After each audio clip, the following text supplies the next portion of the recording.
ગુજરાતમાં પીટીસી એટલે કે ડીએલએડ 2026-27ના એડમિશનને લઈને એક જબરદસ્ત બ્રેકિંગ અપડેટ આવી છે. એડમિશનના નિયમો આખા બદલાઈ ગયા છે. જો આ નવી પ્રવેશ પ્રક્રિયા અને નવા રૂલ્સ મિસ કરી દીધા તો એડમિશનમાં મોટું નુકસાન પાક્કું છે. તો ચાલો સમય બગાડ્યા વગર સીધી જ શરૂઆત કરીએ આજના આ ખાસ વિશ્લેષણની અને સમજીએ કે આખરે એજ્યુકેશન સિસ્ટમમાં શું મોટો ફેરફાર થવા જઈ રહ્યો છે.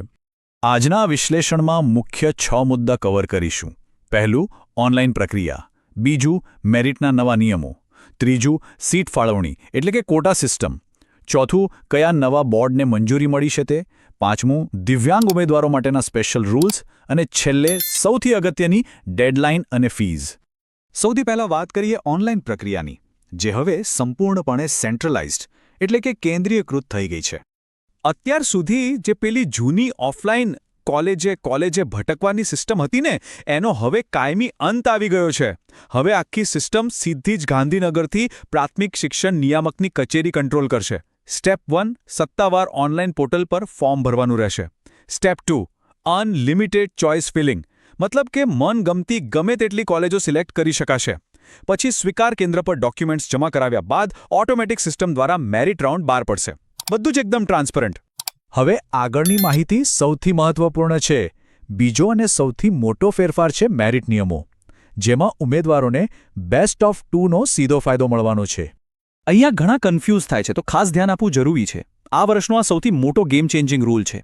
ધારો કે કોઈ ઉમેદવારને ધોરણ 12ની પહેલી પરીક્ષામાં ઓછા ટકા આવ્યા અને પછી ઇમ્પ્રુવમેન્ટ પરીક્ષા આપી, તો નવી વ્યવસ્થા મુજબ આ બંનેમાંથી જે માર્કશીટમાં સૌથી વધુ ટકા હશે એ જ મેરિટ માટે ગણાશે. ફર્સ્ટ અટેમ્પ્ટ અને ઇમ્પ્રુવમેન્ટ બેમાંથી જેમાં બેસ્ટ માર્ક્સ હોય તે જ માર્કશીટ સબમિટ કરવાની છૂટ મળશે. છે ને જબરદસ્ત ફાયદો?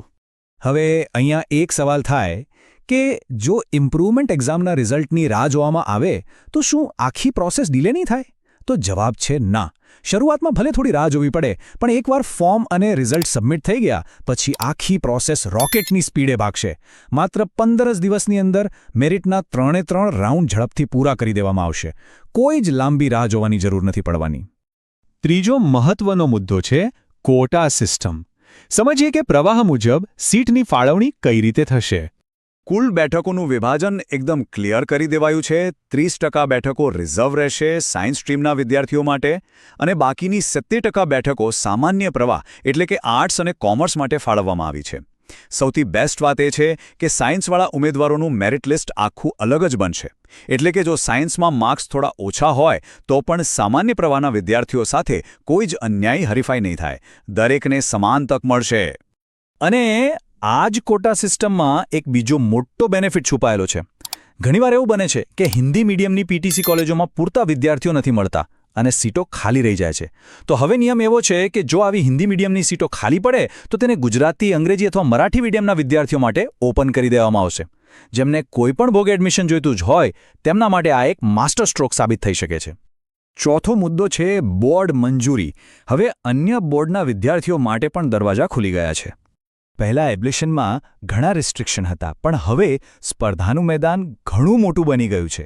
નવા નિયમો મુજબ ગુજરાત બોર્ડ સિવાય હવે સીબીએસઈ, આઈસીએસઈ, કેન્દ્ર સરકારનું એનઆઈઓએસ અને અન્ય રાજ્યોના બોર્ડમાંથી ધોરણ 12 પાસ કરનાર વિદ્યાર્થીઓની માર્કશીટ પણ 100% માન્ય ગણાશે.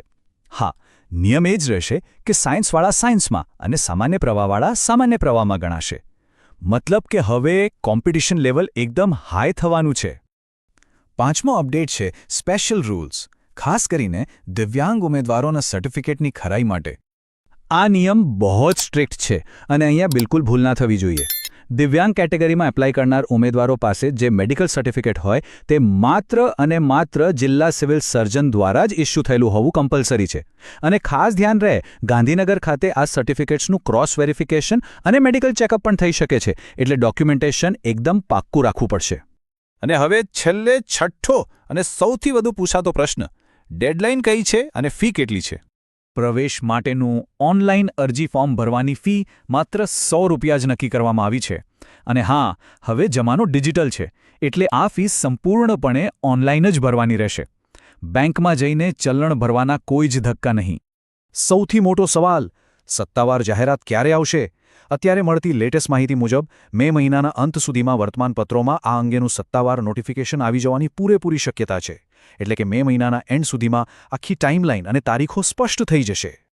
તો છેલ્લે એક મોટો પ્રશ્ન એ થાય કે શું આ નવી સેન્ટ્રલાઇઝ પ્રોસેસ અને બેસ્ટ ઓફ 2 જેવા ક્રાંતિકારી ફેરફારો 2026માં પીટીસી એડમિશનનું આખું ગણિત બદલી નાખશે?